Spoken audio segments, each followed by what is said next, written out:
With the Senior Bowl all set and done, we have a good gist of the prospects that were there for this upcoming 2025 NFL draft. And we saw some extreme risers, but we also saw some fallers, if you will.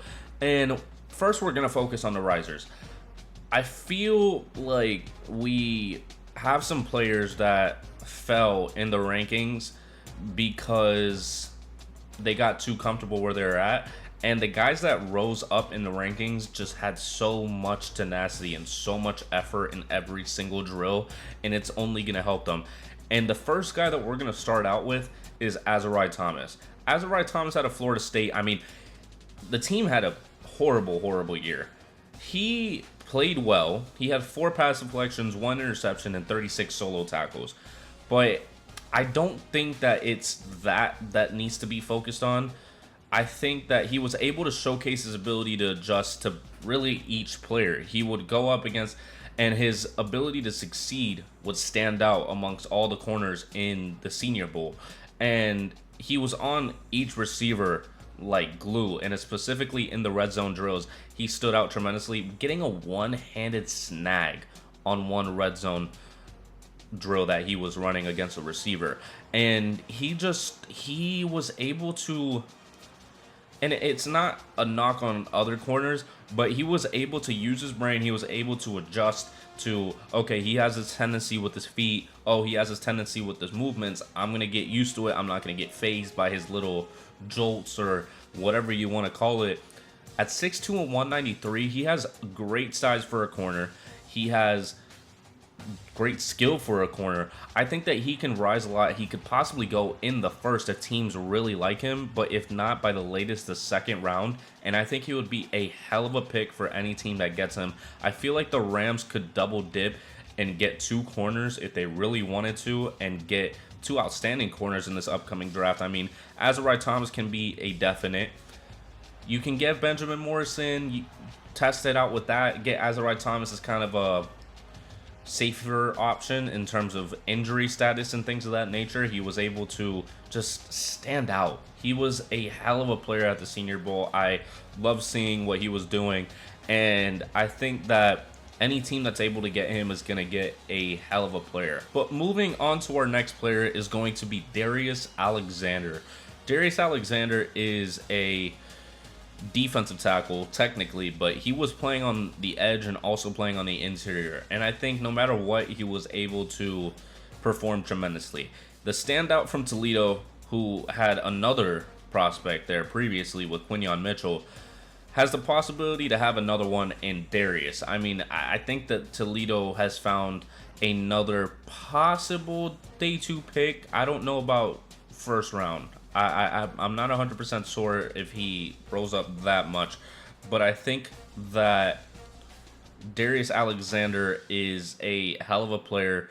And I mean, this class is not lacking at the edge department, and Darius could stand out amongst them just purely based off of his size. At 6'4" and 305 with 34-inch arms, he was fantastic in run defense. It was above average in pass rush, and we saw some of that explosiveness and power as both a edge defender and an interior player.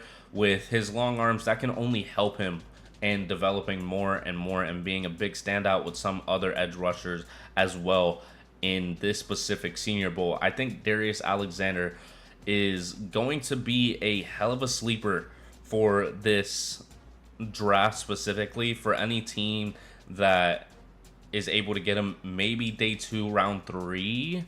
I don't know if he falls to round 3, but if somebody's able to get him in round 3, that is a steal of a pick. He might go round 2 though, just because of his Senior Bowl standout, and he had a good season. So I could definitely see him being a steal for any team that is in desperate need of defensive line, maybe even like an Atlanta Falcons, possibly. We'll have to see. We'll have to see if he's able to fit into a mold on a specific NFL team coming out of Toledo. But moving on to really everybody's favorite prospect coming out of the Senior Bowl, Mike Green. out of Marshall. He was already making his way up in the rankings, even for me, before the Senior Bowl. But the Senior Bowl just, man, I mean, he stood out. He stood out. I mean, he had a hell of a season. 38 solo tackles, 17 sacks, and 3 fumble forced. I mean, you just can't look past Mike Green in the first round. There's no way. There's no way a team lets Mike Green fall out of the first round, because he had a 21.9% win rate, and he even has the possibility of going top 10 with a team like the Saints that could be looking at edge, possibly with the power that Mike Green has to be able to fill that in. I wouldn't put it past them. I would not. He put Josh Conerly on the ground, and Josh Conerly is one of really the top 10 tackles, or top 8, I would say, tackles in this draft. It hurt his stock a little bit with that situation, but a lot of them weren't paying attention that he was at right tackle. Now, yes, a lot of teams are looking for tackles to be a bit more versatile. They're supposed to be more of the pure offensive lineman, and he went to right tackle, then he defended Mike Green. Mike Green just used all of his power. He was nearly unblockable. He was nearly unblockable in these drills, and while he does have shorter arms, his pure explosiveness is unteachable, and something you really only find from rare prospects. So passing up on Mike Green for maybe somebody else, I'd even take him over Nick Scorton in reality. It's hard to label it out. I have another guy that I like a lot that is right there with him, but Mike Green is having a rise up these draft boards and up these rankings, even for me. I mean, I'm bumfounded by the way that he's been able to play. I love the way that he played at the Senior Bowl. I think he would be a great pick for any team. I think he's very motivated. I think he has a lot of tenacity, and he could possibly be a superstar. He could, but if not, a very, very good defensive lineman. But moving away from the edge and moving on to the offense, we have Jack Beck, and out of TCU.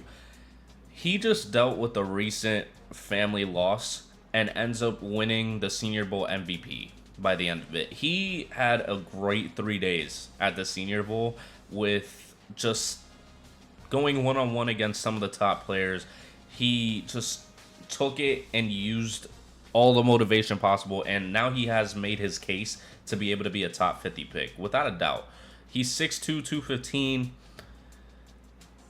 I just can't see him falling past the second round. I cannot. I think he could compare up to T-Mac maybe. He wins with sharp route running, and his pure physicality, I really see a resemblance, maybe not to Tatario McMillan's level, but I could definitely see it. I know Tatario McMillan has some height on him, but he even had a great year at TCU, 1,034 yards, 9 TDs, 16.7 average yards, 62 receptions.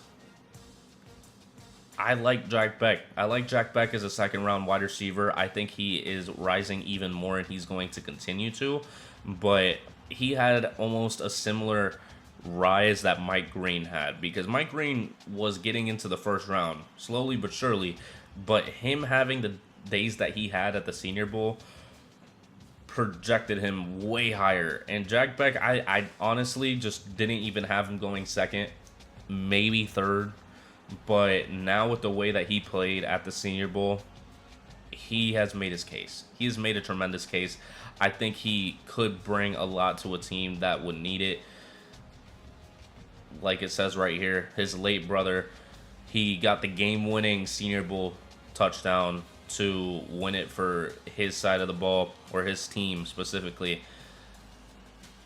I think he can use that and keep going in his career if he's able to channel it. But talented receiver, could continue to be talented going into the NFL. So my last riser in this period of the draft process being the Senior Bowl is Shamar Stewart. Shamar Stewart had almost a similar type day to Mike Green, but Shamar Stewart was going up against talent that people were respecting, and his ability to still perform in those situations.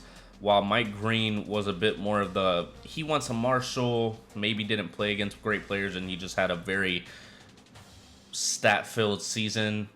Could be a fluke, but Mike Green showed that it wasn't. But Shamar Stewart also showed that he is not something to play with. I mean, he was impossible to miss at all of the Senior Bowl practices. At 6'5" and 280, bit different than what it says on ESPN right now. That's what he measured in at the Senior Bowl. He's something to be reckoned with, and it's his first step that stands out because how he only seems to accelerate as he rushes up the arc, and it's what teams want out of a player. That's something that's just unteachable. You can't coach that. You can't get a player to get into that type of mode to be able to do so. I think that is what teams are going to be looking at. That raw talent and upside is going to make it difficult to see him fall past like the 20th spot, maybe the 19th. He could even go top 15. I could definitely see top 15, another New Orleans Saint possible with Mike Green. I mean, not together, but I'm saying like they're both up there in terms of the draft board for possibly a Saints. I like Shamar Stewart a lot. I think he is going to stand out in this draft class. If he falls in the first round, I think a lot of the teams before that possibly take edge rusher before him are going to regret it. I think they will, and I think Shamar Stewart, if not Mike Green, the two most impressive players coming out of the Senior Bowl. Now, moving on to the fallers. Starting off with Ollie Gordon.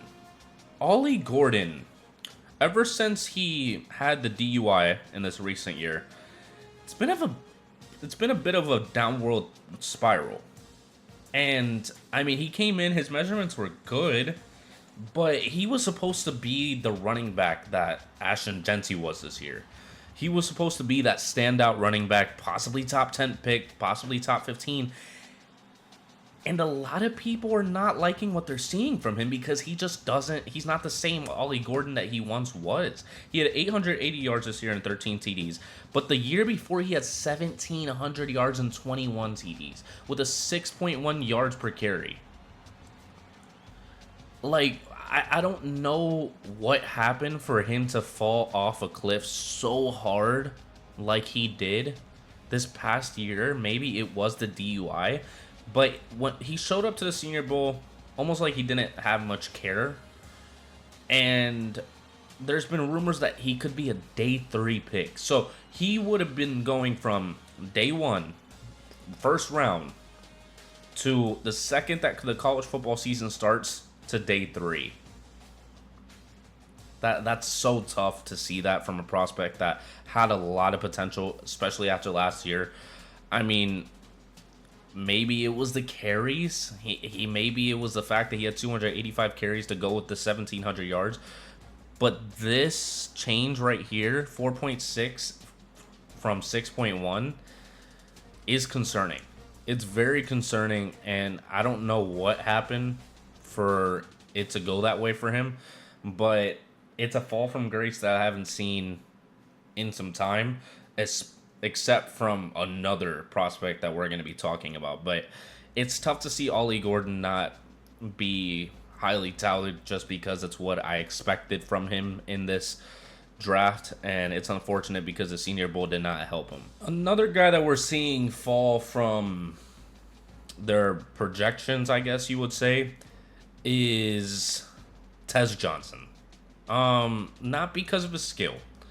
Tez Johnson was burning people on the field, and that was great. That was fantastic. But his measurements just aren't NFL level. They really aren't. And I hope that he pans out and has a great career with the raw talent that he has. But weighing at 156 is just way too light to actually be taken seriously as a legitimate pick, like a top pick, like top 3 rounds pick. I just don't know. And before you start saying like, oh, Tank Dell. Oh, Xavier Worthy. They have like 15 pounds on this guy. And it sucks to see it. I don't even think he measured in. I think he measured in at 5'9", not 5'10". So 5'9", 156 pounds. That's so tough for him because he's a talent. And I feel like maybe the Denver Broncos would take a chance on him. Possibly. Just because, see, yeah. Tez Johnson and Bo Nix have that connection. But any other team probably just won't take him seriously as a receiver. I think the only team that would do it is a team that already has the quarterback that has trusted him in the past. It's tough to see. It's tough to see because I just don't see him going even in day 2. I think that's another day 3 pick, and that's really the trend that I'm going at with these fallers, that they're falling from either day 2 or round 1 to day 3. And I only have one more after this one because I don't want to put too much negativity on these guys. They go to the Senior Bowl to be able to help their projections, not hurt them. But unfortunately, sometimes it's just how the cookie crumbles. And our last guy is going to be Jalen Milroe. Jalen Milroe had an interesting college football season. Basically, anytime he faced against the top talent, he was able to perform for the most part. Towards the end of the season, though, he just wasn't the same player. And he had 16 TDs and 11 interceptions. I know that he probably had a significant amount of rushing touchdowns, but it's just the simple fact that his inaccuracy is not something that you want in a quarterback. And you can call it inaccuracy. You can also call it decision making. His deep ball, insane. His deep ball is great. He can put it on the dime, but his throws towards the crossing routes or the daggers or out routes, unless it's Ryan Williams and Ryan Williams is able to go get the ball, Jalen Milroe just gets intercepted. And I mean, it's been such a fall for Jalen Milroe because he was one of the best quarterbacks. That was like, teams were looking at him for this draft. The second that the last draft ended, they were like, okay, let's look to the next draft. Jalen Milroe could possibly be a top 5 pick. Day 2 is a bit of a stretch now. In my eyes, I think he's a bit of a stretch. The QB prospect that he is that he's able to get out in space and outrun everybody. He's great at that. But when he's in the pocket, his arm this past season was just a little ugly. It was a little ugly to see it. The placement just wasn't there. He just did not impress at the Senior Bowl either. So he had turnovers. He was being inaccurate still. I don't know what happened. I really don't. I mean, he wasn't fantastic before, but we kind of expected him to take another step. I didn't expect him to elect or declare for the NFL draft, to be honest with you, with the season that he had, because now you're basically guaranteeing that you're not going day 1. You might not go day 2. There's teams talking to him about possibly being a backup, like the Dolphins.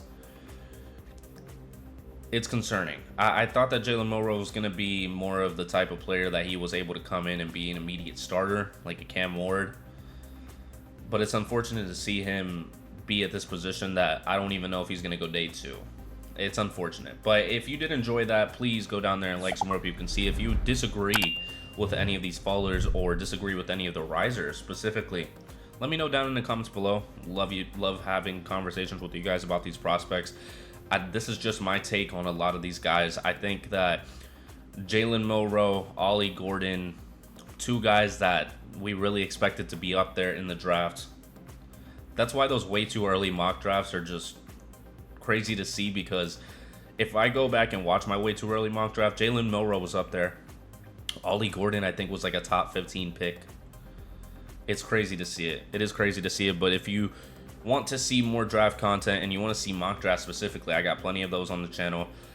And you got to subscribe to keep up with the ones following those, because we're just going to keep bringing them out, because I have really new opinions about certain players and certain teams almost every week, just because of the rumors, because of what I'm hearing and things of that nature. But yeah, I will see you in the next video. Peace.